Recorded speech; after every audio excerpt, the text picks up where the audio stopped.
Hey guys, welcome back to the channel. Today's Down and Dirty is about some of the relationships and some of the dynamics between laborers and operators that occur on a job site.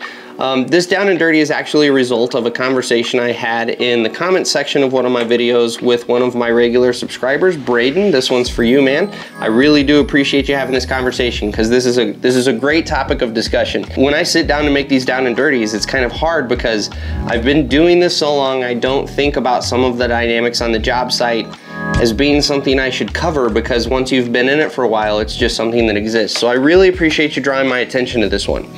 So today we're talking about the relationship between operators and laborers. And I'm gonna start by showing you a quick clip from one of my sewer videos. So let's flash over to that.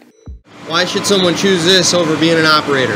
Because operators are all everybody wants to be. Operators are lazy, ain't they? Hey, watch out, he's an operator. That's right. Oh. I'm good with that. I'll accept it. You can only talk bad about him when the operators are not around. That's right. I mean, you see how it is, and if you're an operator, I mean, it's physical out here. Yeah. You know, and then like when we're trudging through the mud, guy that's operating ain't. Yeah. If it's drizzling or raining, he ain't getting wet. Yeah. And he's got heat. Yeah. We don't. Yep. Absolutely. All right, so now that you've seen that little conversation back and forth, I want to explain kind of how this topic came to be. So Braden responded, and he was pretty defensive. He jumped to defend how operators, which he is an operator, aren't lazy, and we do work hard.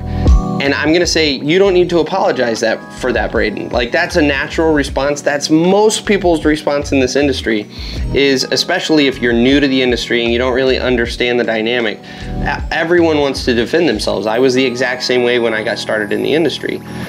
But there's a couple of things that we all need to kind of take a step back and understand. So the first thing we need to understand is, as operators, it is really important for us to recognize that there is an element of truth to what he was saying. For the most part, you know, not 100% of the time, but for the most part, we do sit in nice air-conditioned cabs. We don't have to stand out in the rain. We're not constantly wallowing in muck with our boots because we're in a cab. We aren't doing hard physical labor, generally speaking. Those guys are. That's what they do day in and day out. And so it's important, first of all, for us as operators to recognize that and acknowledge that. And we need to realize that by acknowledging that, it does not diminish what we do as operators. No one's saying, oh yeah, laborers work 100 times harder and you guys are just sissy operators over there. That's not what we're saying. We can acknowledge that laborers work really hard on these job sites, and they have to deal with elements that we don't have to as operators, and that doesn't mean that we have it easy as operators. So that's number one of what I wanted to cover. The second thing is, you need to recognize as an operator, because of the fact that we do sit in these cabs, there's always going to be some camaraderie among laborers, because they are, while we're all part of the brotherhood together, they are kind of this separate guy, you know, this separate species, if you will, that exists outside of the cab. And so there's just naturally always going to be a little camaraderie among those guys. And that's okay, because at the end of the day, we also need to recognize that we are all brothers in this. And it takes a team effort of operators and laborers working together for these jobs to get completed.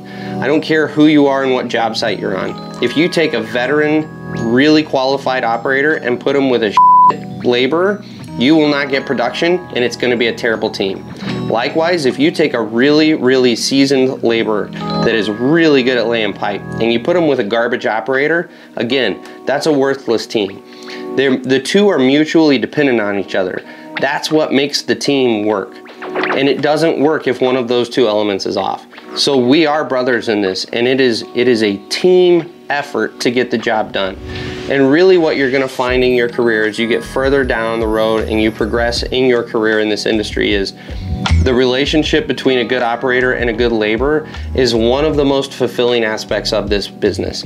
In all honesty, this pipe crew is a great example in this video, because a lot of times on a really, really good crew, the relationship becomes so intimate that you don't even need verbal communication. A lot of times you don't even need hand signals necessarily for the crew to operate efficiently.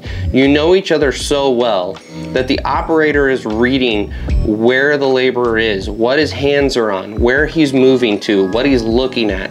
You're picking up all of these subtle nuances of what the laborer is doing, and you can read what he wants you to do as an operator.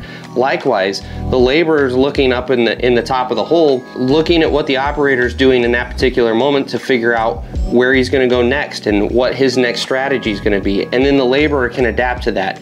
There's no communication happening. This is all just because the relationship has been built to the point that you know each other so well, you don't have to communicate, you just know. All that to say, this is a really, really cool dynamic on the job site, but it also comes with this kind of eternal back and forth to where laborers will always give us shit as operators because we're lazy and we're comfortable. Roll with it, you know, accept that, because to a degree, absolutely, we like to be comfortable. I love my air-conditioned cab. I'm not afraid to say that. Likewise, I can turn right back around and give the laborers shit because they don't have the skills to sit up here in the seat, which is why I'm up here and you're down in the bottom of the trench with a shovel.